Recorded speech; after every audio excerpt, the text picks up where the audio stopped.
Bismillahirrahmanirrahim. Sa'ud.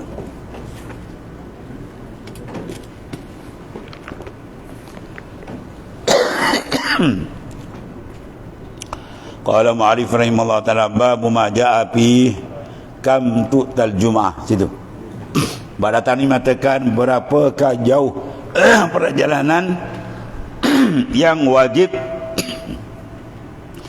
didatangi Jumaat, ya, jarak kita tu. Contohnya orang duduk dalam hutan belantara, suara azan boleh tak dengar apa, itu tak wajib Jumaat, ya, sebab suara azan pun tak sampai.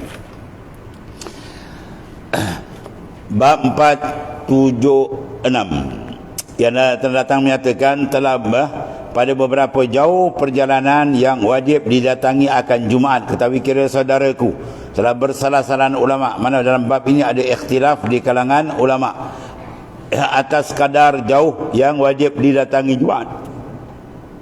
Maka hadisnya adalah dikeluarkan oleh Imam Tirmizi ini berdasarkan sumber nas hadis an Abi Hurairah radhiyallahu an Nabi sallallahu alaihi wasallam qala al-jum'atu ala man awahu al-laili ila ahli.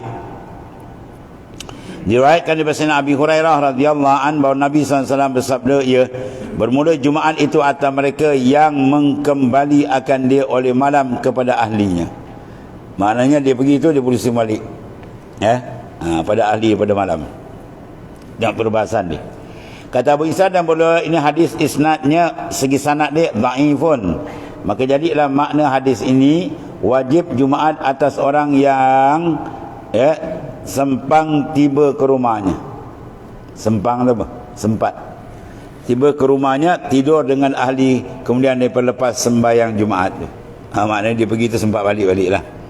Kalau begitu wajib orang yang datang itu kalau sejauh perjalanan sekerat hari sekalipun. Makna jauh dia. Ada satu pendapat yang perbahasan dia. Masalah 477, mendatangkan Jumaat wajib sejauh mana? Ini baru dibahas.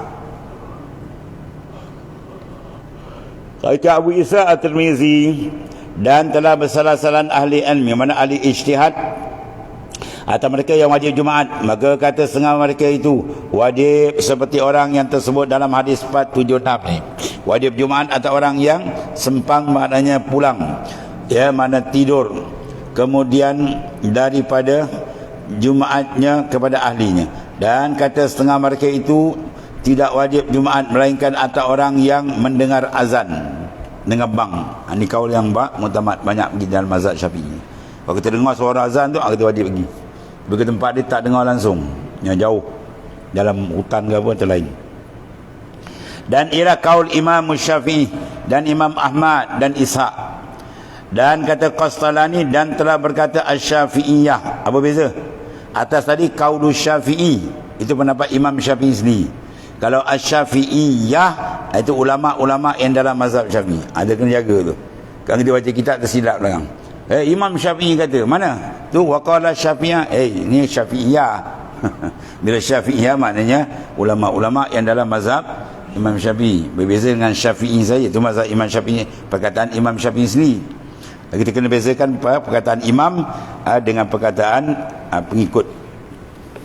Hanya senyap wajib atau orang-orang yang sampai akan dia oleh azan, oleh bang, dan telah mengikayat akan dia oleh At-Tirmizi daripada Imam Ahmad bagi hadis bermula Jumaat itu wajib atau orang yang mendengar akan bang. Meriwayat akan dia oleh Imam Abu Dawud Al-Sijistani dan isnad yang dhaif, tetapi menyebutkan baginya oleh Baihaqi syahid dengan isnad yang elok, isnad yang hasan. Betul, kalau kita simpan kitab hadis Imam Baihaqi, kata ulama seolah-olah Imam Syafi'i berada dalam rumah kita. Apa makna dia kan? Kan disilapkan, wah, Imam Syafi'i berada, Imam Syafi'i tak ada. Maksud dia Imam Syafi'i berada maknanya apa? Dalam kitab Imam Baihaqi hadis sekompol, semua tu boleh kata hadis yang kita pakai dalam mazhab kita. Mana mudah nak rojak segi hadis dalam hukum makam, itu buka dalam kitab Imam Baihaqi. Dalam tu senang. Kalau Bukhari itu campur semua ada macam-macam, ya.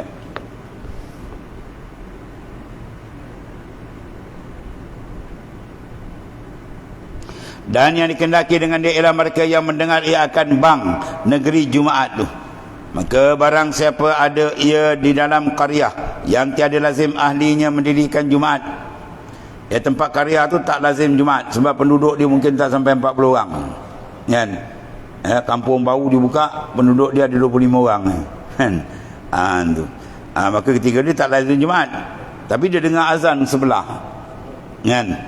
Mendengar maknanya siapa ada ia dalam karya yang tiada lazim ahlinya mendengar mendirikan Jumaat, nasai lazim akan dia jika ada ia sekira-kira dengar bang itu daripada orang yang tinggi suaranya ke atas bumi di tepi karyanya yang mengiringi negeri Jumaat. Tapi sebelah dia di sempadan, kampung sebelah tu ada dengar Jumaat, pergi sana je lah.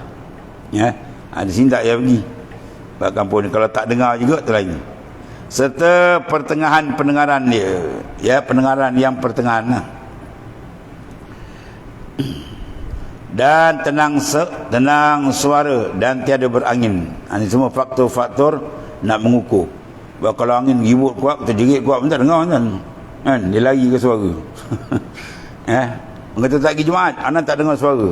Padahal angin tiup ke sana. Besok asal dah dengar balik. Angin dah tiup ke sini pula. Itu makna dia kena ukur betul-betul tenang. Tenang kan, jenis tak ada apa. Tengok suara sampai, maka wajib dah tu.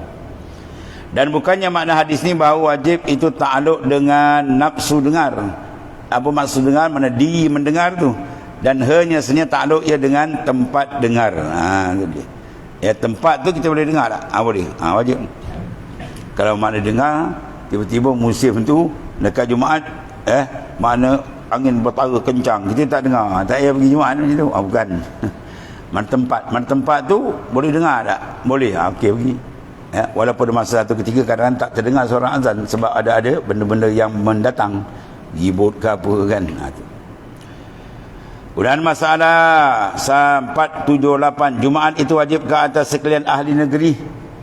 Ya, kata Imam Syafi'i dalam dan wajib Jumaat itu di sisi kami, kita ahli Imam Syafi'i mazhab Syafi'i, atas sekalian ahli bandar.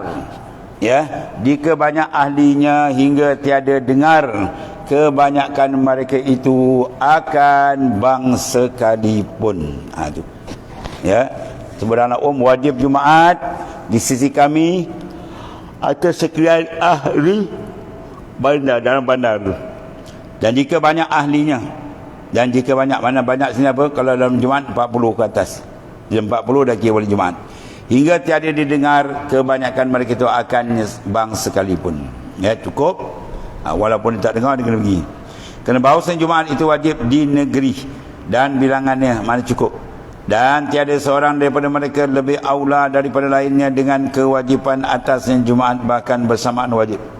Ya, sama-sama Jumaat dia orang raja ke, dia rakyat ke, ya, dia orang kenal tak terkenal, segi wajib sama taraf, semua wajib. Itu maksudnya. Dan semua itu dikira sebagai ahli Jumaat.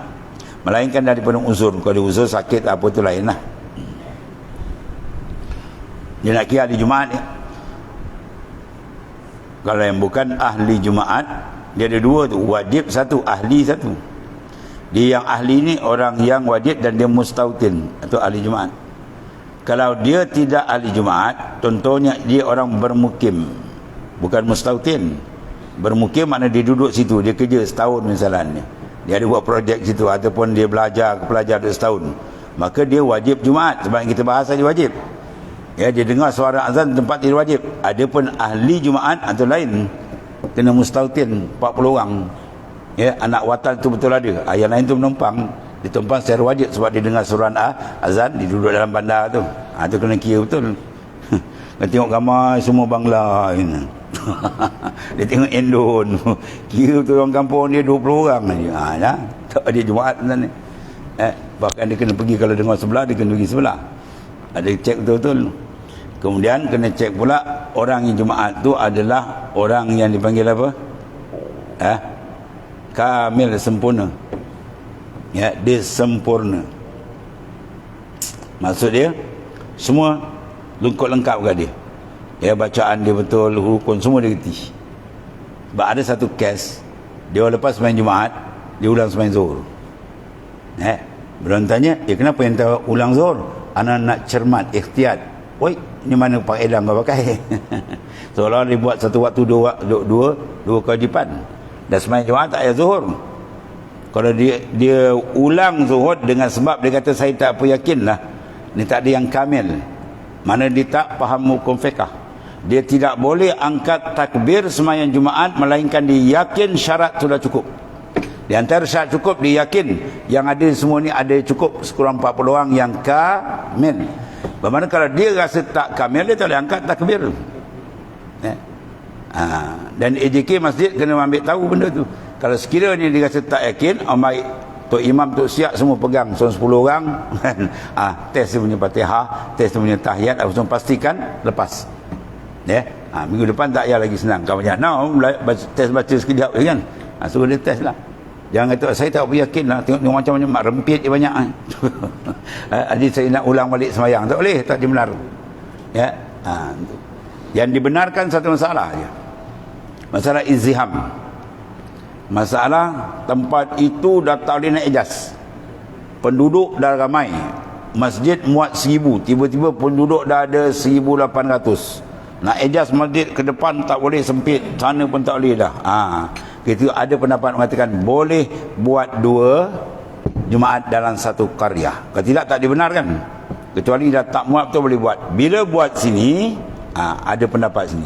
Pendapat yang syadid kata tak boleh tadi, maka tetap kena buat situ. Yang kata boleh, nak raih ke pendapat ni, yang mana imam Jumaat dia takbir lewat, dia kena sunat ulang Jumaat. Sunat dia tak wajib. 2 kan Jumaat tadi, masjid A dengan B. Masjid siapa yang lambat sikit dia punya imam takbiratul ihram, maka bagi dia sunat ulang zuhur. Sebab raikan pendapat syadid yang kuat kata tak boleh berbilang Jumaat sama sekali, kena satu masjid satu karya. Itu pendapat tu saja yang ulama bahas. Sunat itu pun sunat, bukan wajib. Ini kita tanya kenapa ulang Jumaat, saya tak berapa sedap lah. Oh, kau pakai mazhab tak berapa sedap. Mana kitab kau ambil. Kena yakin kita tak boleh angkat takbiratul ihram Jumaat melainkan kita yakin syarat sudah clear. Kalau kita syarat tak clear, kita dah orang cukup tidak ni, aku tengok banyak, bukan mana ahli Jumaat ramai saja. Jadi kita kena apa, selesaikan benda tu.